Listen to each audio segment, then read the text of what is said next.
Welcome everybody to this new lecture of our series Electrodynamics.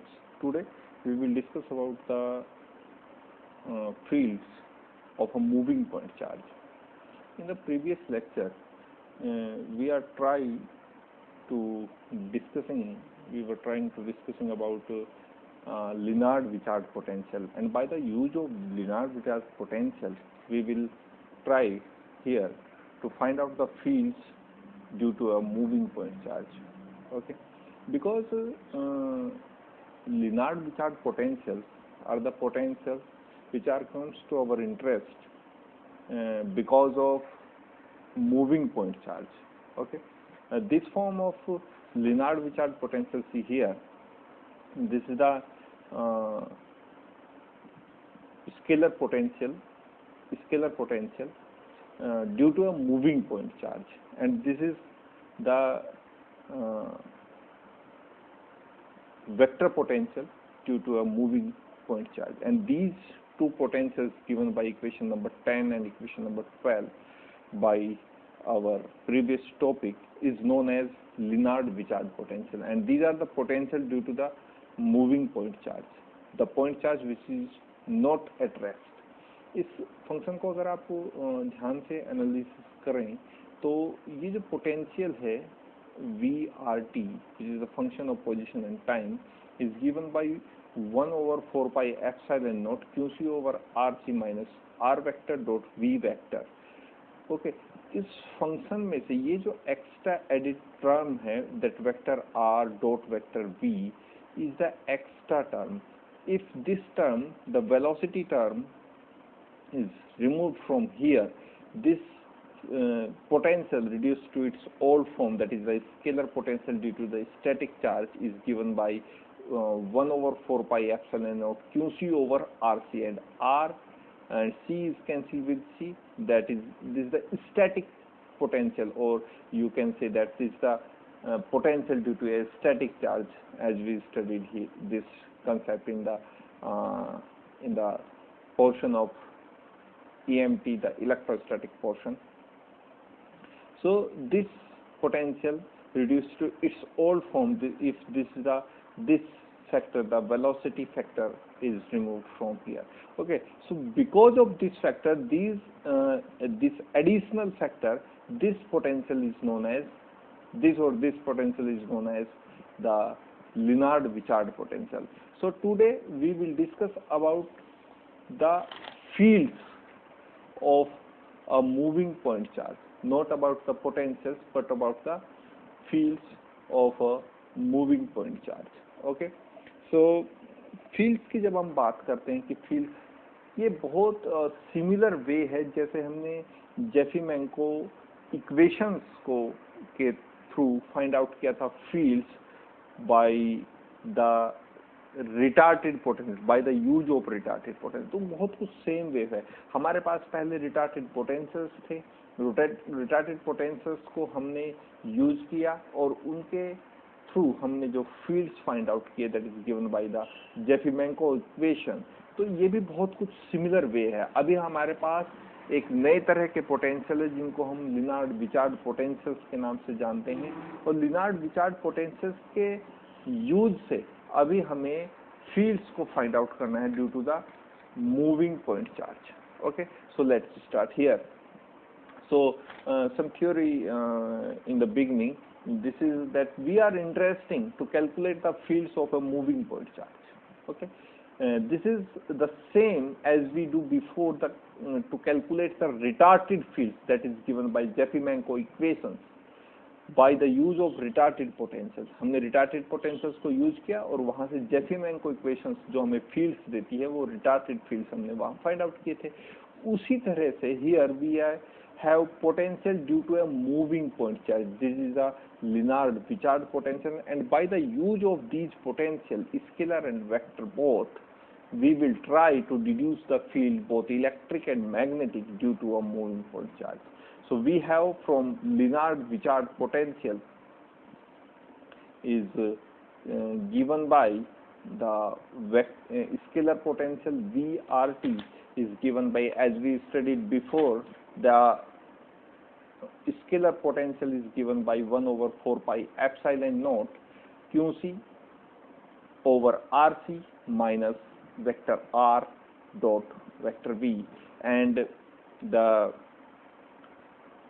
vector potential is given by V over C square, that is the velocity vector over C square into the scalar potential.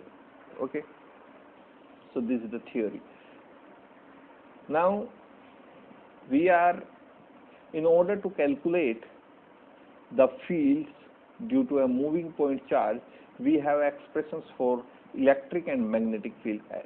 ये हमने expressions बहुत पहले जब हमने ED का ये वाला portion शुरू किया था, वहाँ हमने इस तरह के एक्सप्रेशन इलेक्ट्रिक फील्ड के बारे में और मैग्नेटिक फील्ड के बारे में हमने magnetic field, that is the curl of magnetic vector potential, and electric field in this portion of ED is given by E equals to minus del V, that is the gradient of scalar potential, minus the time derivative of magnetic vector potential, that is the electric field given by equation number 3, and the magnetic field is given by equation number 4. Okay, we have so far, इन दोनों figures को आपको कंसंट्रेटली देखना पड़ेगा और यहीं से फिर हम आगे बढ़ेंगे. अभी तक हमने जो स्टडी किया है उसमें ये स्टडी किया कि हमारे पास एक ओरिजिन होता था, अभी तक जो स्टैटिक चार्ज के बारे में हम बात कर रहे थे, फिर हम एक मूविंग चार्ज की फॉर्म में डिस्कस करेंगे. अभी तक हमारे पास एक स्टैटिक चार्ज था, इस तरह का हमने एक 3 डायमेंशनल कोऑर्डिनेट सिस्टम में से स्टडी करते आ रहे थे. ये हमारे पास ओरिजिन है, ओरिजिन से r डैश वेक्टर के डिस्टेंस पे एक सोर्स पॉइंट है, that is the source point, यानी यहाँ कोई चार्ज या करंट कॉन्फ़िगरेशन हो सकता है जिसका जो पोजीशंस हैं वो हैं vector r dash and t, that is the function of position and time both, और इससे करली r वेक्टर डिस्टेंस पे कोई एक पॉइंट है p, इस पर हमें इस करंट या चार्ज कॉन्फ़िगरेशन के कारण इस पॉइंट पे हमें यहाँ फील्ड्स फाइंड आउट करने होते थे. और अगर पोजीशन डिस्टेंस की बात करें तो जो ओरिजिन से इस पॉइंट का डिस्टेंस p का था वो इस वेक्टर r के द्वारा दिया होता है. तो अभी हमें करना क्या है कि ये जो फॉर्म है, ये जो कोऑर्डिनेट सिस्टम अभी तक हम स्टडी कर रहे थे, इसमें एक हमारे पास बेनिफिट ये था कि ये जो हमारा सोर्स पॉइंट है जहाँ कोई भी चार्ज कॉन्फ़िगरेशन हो सकता है या फिर करंट कॉन्फ़िगरेशन हो सकता है, ये अभी तक स्टैटिक था, ये मूव नहीं कर रहा था. लेकिन अभी जो हम ट्राई कर रहे हैं वो एक नया कंसेप्ट है, उसमें ये वाला जो करंट या चार्ज कॉन्फ़िगरेशन है ये स्टैटिक नहीं है, ये विद द टाइम मूव कर रहा है. तो अभी हमें जो करना पड़ेगा वो कुछ इस तरह का कॉन्फ़िगरेशन होगा. ये हमारे पास एक दूसरा 3 डायमेंशनल कोऑर्डिनेट सिस्टम है. ये यहाँ से ओरिजिन से जो सोर्स पॉइंट का डिस्टेंस है वो एक दूसरे वेक्टर के द्वारा दिया गया है जिसे हमने कहा है vector WTR, which is a function of retarded time, which is a function of retarded. This distance is given by vector W, and this source point is not static in this case. This is moved with time, and maybe this source point at any time be here, can be here, can be here, or can be anywhere between point S to point Q with respect to time. तो ये यहाँ difference है. इस case में ये जो source point था ये यहाँ स्टैटिक था, यानी यहाँ जो चार्ज और कॉन्फ़िगरेशन था वो मूव नहीं कर रहा था. लेकिन इस केस में यहाँ जो चार्ज या फिर कोई करंट कॉन्फ़िगरेशन है वो with respect to time move कर रहा है. किसी समय वो यहाँ भी हो सकता है, यहाँ भी हो सकता है, यहाँ भी हो सकता है, यहाँ भी हो सकता है. और इन पोजीशंस के रेस्पेक्ट में हमें पॉइंट P पे यहाँ फील्ड फाइंड आउट करना है जो इस टॉपिक का ऑब्जेक्ट है, that is the fields due to a moving point charge. तो ये जो पहले वाला कोऑर्डिनेट सिस्टम है ये हमें कॉन्फ़िगरेशंस या समझाता है fields due to a static charge जैसे बहुत कुछ हमने इससे रिलेटेड किया है जेफीमैन इक्वेशंस में by the use of retarded potential. और ये वाला जो कंसेप्ट है ये हमें सिखाता है the fields due to a moving point charge. In this concept the charge or current configuration is not static. These are changes with time. The position of the source point is changes with time, and that is why we are interested to calculate the fields due to a moving point charge. So let's start here. हमारे पास जो अभी तक material है वो ये है कि हमें रिटार्टेड लिनार्ड विचार्ड पोटेंशियल्स का पता है। ये वो पोटेंशियल्स होते हैं जो किसी भी मूविंग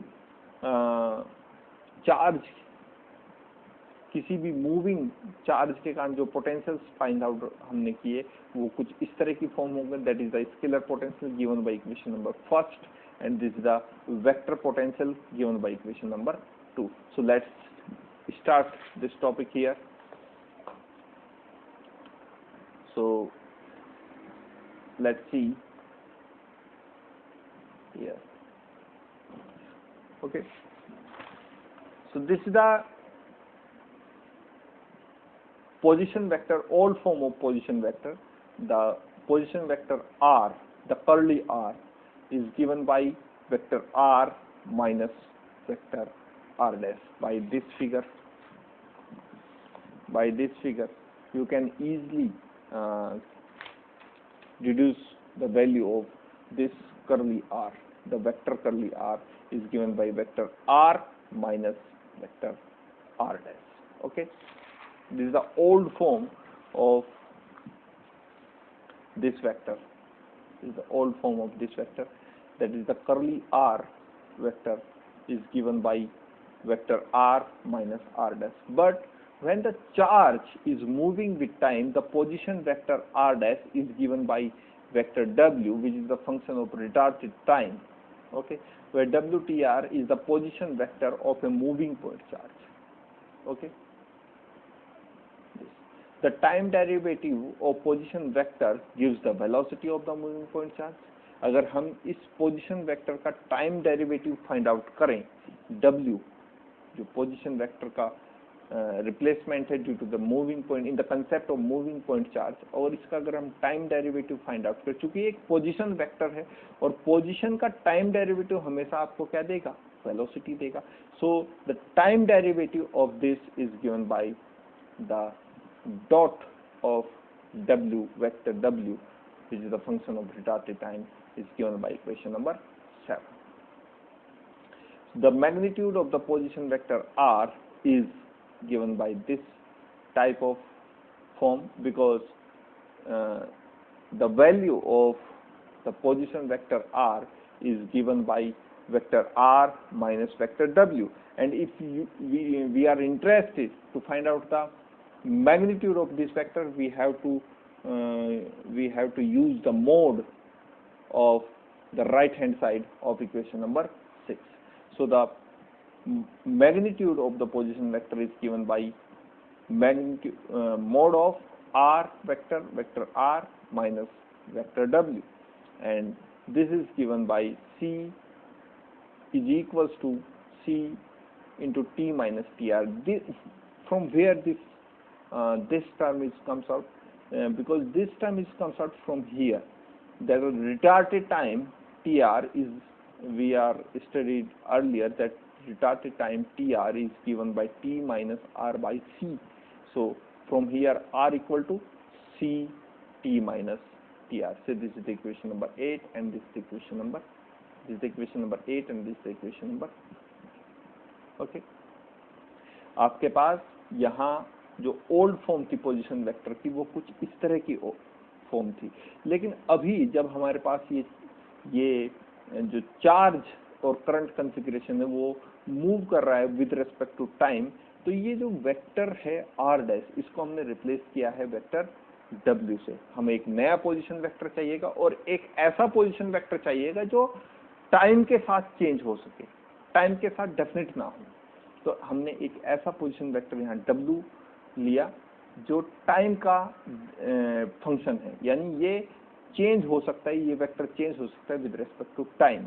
ओके, तो अगर इस वेक्टर का हम टाइम डेरिवेटिव फाइंड करें, क्योंकि एक पोजीशन वेक्टर है और पोजीशन वेक्टर का टाइम डेरिवेटिव हमेशा क्या देगा हमें, velocity, which is given by equation number 7। Magnitude की बात करें, मैग्नीट्यूड अगर हमें फाइंड आउट करना है तो हमें इक्वेशन नंबर 6 का मोड फाइंड आउट करना पड़ेगा, और इक्वेशन नंबर 6 का जो मोड है वो कुछ इस तरह का होगा, that and the vector R is given by C is equals to C t minus tr. From where this term is come? I discussed earlier that this term is comes out from the concept of redarted time. Redarted time is given by t minus r by c. इस unit के जो earlier topic थे वहाँ हमने इस तरह के topic को, इस तरह के कंसेप्ट को स्टडी किया हुआ है। So the value of r is given by c t minus tr से, दिस इज क्वेश्चन नंबर 9। और यहाँ से अगर हम इसका डेल डेरिवेटिव फाइंड कर ले, अगर डेल का ऑपरेशन इस पे कर दें, that is actually the gradient factor, gradient of r आप इसे कह सकते हैं, that is equal to c del of t r. Because c का जब डेल का ऑपरेशन लेफ्ट हैंड साइड पे हुआ है तो इसके राइट हैंड साइड पे भी होगा, राइट हैंड साइड पे होगा तो डेल का ऑपरेशन जब टी पे होगा तो टी जो है वो डेल है पोजीशन का फंक्शन, और ऑपरेशन होगा टी पर। जब टी पर ऑपरेशन होगा तो टी का ऑपरेशन डेल के ऊपर, डेल का ऑपरेशन टी के ऊपर क्या हो जाएगा, 0 हो जाएगा। आप इस तरह से आप इस बात को समझ सकते हैं। देखिए यहाँ कुछ इस तरह से आप इसे बात को समझ सकते हैं कि डेल एक्चुअली वेक्टर डेल है क्या, डेल है पोजीशन का vector, that I del over del x plus J del over del Y plus के डेल ओवर डेल जेड, इस तरह से। और अगर आप डेल के ऊपर डेल का ऑपरेशन टी के ऊपर करें तो आपके पास कुछ फॉर्म होगी कुछ इस तरह की, del t over del x plus जे del t over del Y plus के del t over del z, कुछ इस तरह की फॉर्म होगी। और इस तरह की फॉर्म आपको ये सजेस्ट करती है बिकॉज आपका जो पार्शियल डिफरेंशिएशन है वो है with respect to X, with respect to Y, with respect to Z, और आपका जो ऑपरेशन है वो है टाइम के ऊपर, तो पूरा फैक्टर क्या हो जाएगा, 0। तो इसी कारण जब इक्वेशन नंबर 9 के ऊपर डेल का ऑपरेशन किया गया तो जो राइट हैंड साइड में जब डेल का ऑपरेशन होगा तो डेल का ऑपरेशन जब टी के ऊपर होगा तो ये फैक्टर हो जाएगा 0, और डेल का ऑपरेशन जब टी आर के ऊपर होगा ये फैक्टर सर्वाइव करेगा। क्यों सर्वाइव करेगा, क्योंकि जो टी आर है, यहाँ से देखें आप, जो टी आर है वो पोजिशन का फंक्शन है। T R is T minus R by C, because T R is the function of position, that's why the operation del, when del operator operated on TR, this factor is survived. Okay, so equation number 9 के ऊपर left hand side में जब del का operation करेंगे, actually हम कर क्यों रहे हैं ऐसा, ये भी हमें पता होना चाहिए, ऐसा हम कर क्यों रहे हैं, क्योंकि ये जो फैक्टर्स हैं जिनकी जितने भी हमने यहाँ फाइंड आउट किए हैं, चाहे हमने वो इक्वेशन नंबर 5 को एक ओल्ड फॉर्म से न्यू फॉर्म में लेके आए हों, या तो फिर इस इक्वेशन नंबर 5 को इक्वेशन नंबर 6 की तरह एक नए फॉर्म में लेके आए हों, चाहे हमने यहाँ वेलोसिटी का डेरिवेटिव फाइंड आउट किया हो, वेलोसिटी की वैल्यू फाइंड आउट की हो, या तो फिर हमने मैग्नीट्यूड फाइंड आउट किया है पोजीशन वेक्टर आर का, ये सब हमें हेल्प करने वाले हैं इस टॉपिक में। आगे इस टॉपिक में हमें ये सब हेल्प करने वाले हैं, इस कारण हम ये छोटे छोटे रिजल्ट यहाँ पर कैलकुलेट कर रहे हैं, ड्राइव कर रहे हैं, ताकि आगे जब हम इस टॉपिक में आगे बढ़ें तो इस टॉपिक में हमें कोई प्रॉब्लम ना हो। तो इस तरह से ये जो डेल का ऑपरेशन है, इक्वेशन नंबर 9 पे आप करेंगे on the left right hand side and also on the right hand side, तो इस तरह का कुछ इक्वेशन हमें मिलेगा, और इस इक्वेशन को हमने नाम दिया है 9 the first part of the 9th equation. Okay, तो अभी तक जो हमें एसेंशियल वर्क था इस टॉपिक को डिड्यूस करने के लिए वो हमने कर लिया है। हमारे पास अभी तक जो टूल्स हैं वो कुछ इस तरह के हैं कि हमारे पास पोटेंशियल्स हैं जो मदद करेंगे, हमारी हेल्प करेंगे by the deduction of fields due to a moving point charge, हमारे पास फील्ड्स की इक्वेशंस हैं, हमारे पास पोजीशन वेक्टर्स हैं और कुछ दूसरे रिजल्ट भी हमारे पास है।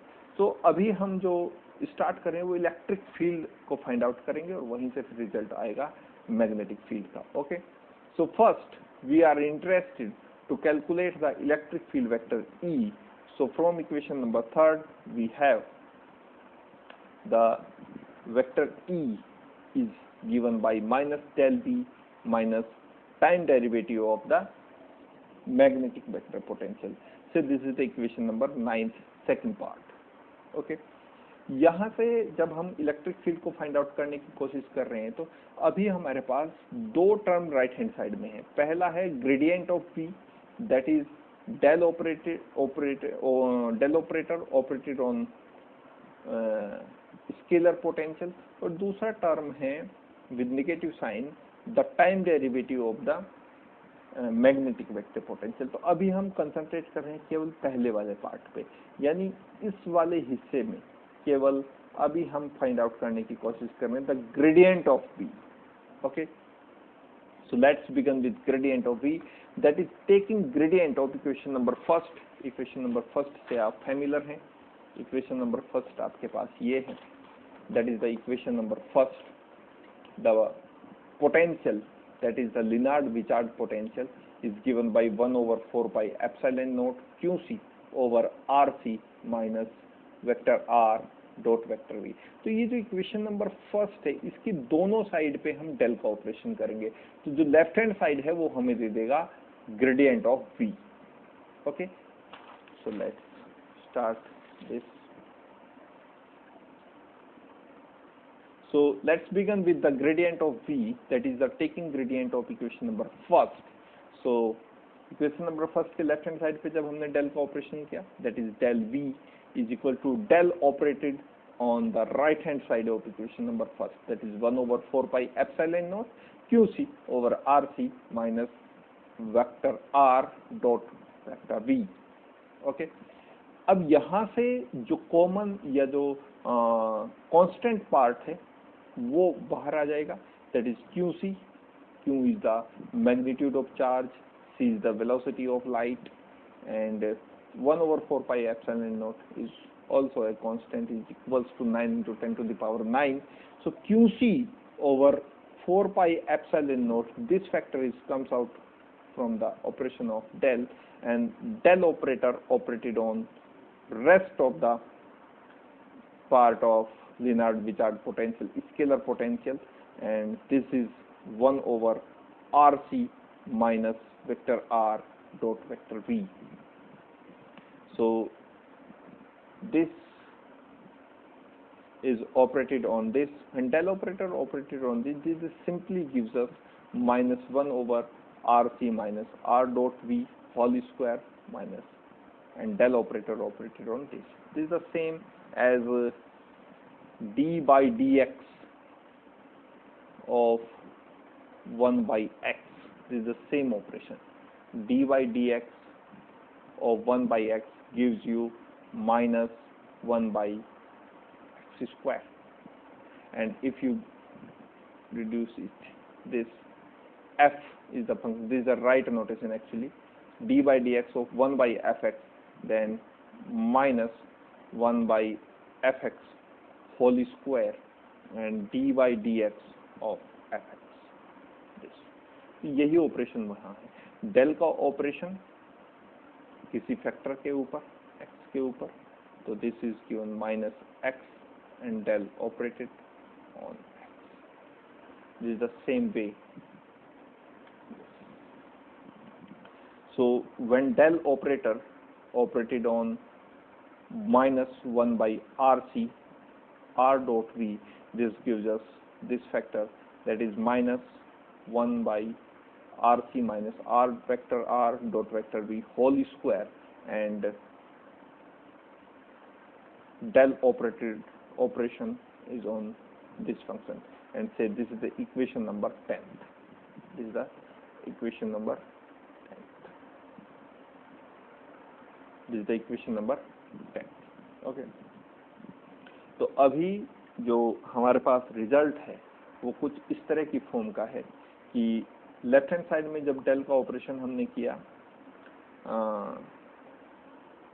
स्केलर पोटेंशियल के ऊपर, तो ये हमें देता है QC over 4 pi epsilon naught minus RC minus R dot V whole square, and this is the rest of the factor del operator operated on RC minus vector R dot vector V. This is the equation number 10th.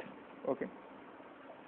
तो पहले अगर हमें del V the gradient of V को find out करना है, तो जो हमें देता है इक्वेशन नंबर 10, तो अभी जो बचा हुआ काम है वो ये है कि डेल का ऑपरेशन पहले हमें RC के ऊपर फाइंड आउट करना है, और डेल का ऑपरेशन फिर हमें vector R dot vector V के ऊपर फाइंड आउट करना है, और फिर से हमें जो रिजल्ट हैं वो वापस पुट करने पड़ेंगे इक्वेशन नंबर 10th में, और वहां से हमें मिलेगा डेल V, और इस डेल V का वैल्यू फिर हम पुट अप करेंगे equation number 9th second part में, और यहाँ से एक और फैक्टर जो टाइम डेरिवेटिव है मैग्नेटिक वेक्टर पोटेंशियल का, वो भी हमें फाइंड आउट करना है। फिर ये दोनों वैल्यूज को हमें फाइंड आउट करना, फाइनली पुट करना पड़ेगा इक्वेशन नंबर 9th के सेकंड पार्ट में, और वहां से फिर हमें वैल्यू मिलेगी the field that is electric field due to a moving fluid charge. So अभी हमें इक्वेशन नंबर 10th का ये जो ऑपरेशनल पार्ट है इसके ऊपर कंसंट्रेट करना पड़ेगा कि कैसे हम इसको डिड्यूस कर सकते हैं, that is del operator operated on RC minus R dot V। Actually मैं आपको बताऊं तो इस टॉपिक को जो अब हम स्टडी कर रहे हैं, this is actually a purely mathematics topic. Physics की जो बात है इसमें लिनार्ड विचार्ड पोटेंशियल को आप कैसे यूज कर सकते हैं by the to the deduction of fields due to a moving, वहां बात खत्म हो जाती है फिजिक्स की। लेकिन अभी जो हम बात कर रहे हैं ये प्योरली मैथमेटिक्स कॉन्सेप्ट है। ओके, तो आप इसे मैथमेटिक्स की तरह ट्रीट करें। सो इस इक्वेशन नंबर 10th का जो ये वाला हिस्सा है, यहाँ डेल का ऑपरेशन बचा हुआ है। अभी इक्वेशन नंबर 10th हमें केवल ग्रेडियंट ऑफ V दे सकती है, कब? जब हमें इस वाले ऑपरेशन का पता हो, और इस वाले ऑपरेशन को ही अभी हम पता करने की कोशिश करते हैं, और वापस फिर से हम जब आएंगे तो इस वाले ऑपरेशन की जो वैल्यूज है इक्वेशन नंबर 10th में पुट करेंगे। यहाँ से हमारे पास ग्रेडियंट ऑफ V आएगा, जो हमारे पास इनिशियल ऑब्जेक्ट था इस टॉपिक का, कि कैसे हम ग्रेडियंट ऑफ V को फाइंड आउट करें। और फिर time derivative of magnetic vector potential को जब हम फाइंड आउट करेंगे, फिर ये दोनों वैल्यूज को हम इक्वेशन नंबर 9 के सेकंड पार्ट में रखेंगे, और वहां से हमारे पास electric field due to a moving point charge आ जाएगा। So del operator operated on RC gives us, that is del operator operated on RC because C is a constant quantity, the velocity of light is coming out of the operation, and del operated on position vector, and you know that the value of del R. What is the value of del R? See here, equation number 9th first part, this del operator operated on the position, the magnitude of the position vector gives us minus C del TR। और इस बारे में भी हम discuss कर चुके हैं कि कैसे इस ऑपरेशन को हम देख सकते हैं। चूंकि C का फैक्टर कांस्टेंट है तो ये जो का दू, और डेल का ऑपरेशन T के ऊपर होगा तो ये 0 देगा, और डेल का ऑपरेशन TR के ऊपर ये फैक्टर सर्वाइव करेगा। सर्वाइव करने का रीजन भी है, चूंकि जो हमारे पास ये रिटार्डेड टाइम का फंक्शन है, ये पोजीशन का फंक्शन है, और डेल का ऑपरेशन हमेशा सर्वाइव करेगा जहां भी पोजीशन का फंक्शन होगा। So this is the equation number first 9th first part gives us the operation of del on the magnitude of the position vector is C del of R is given by C del C.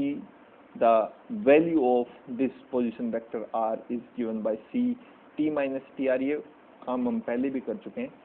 So C is out of the bracket, C is coming from here, and del operator operated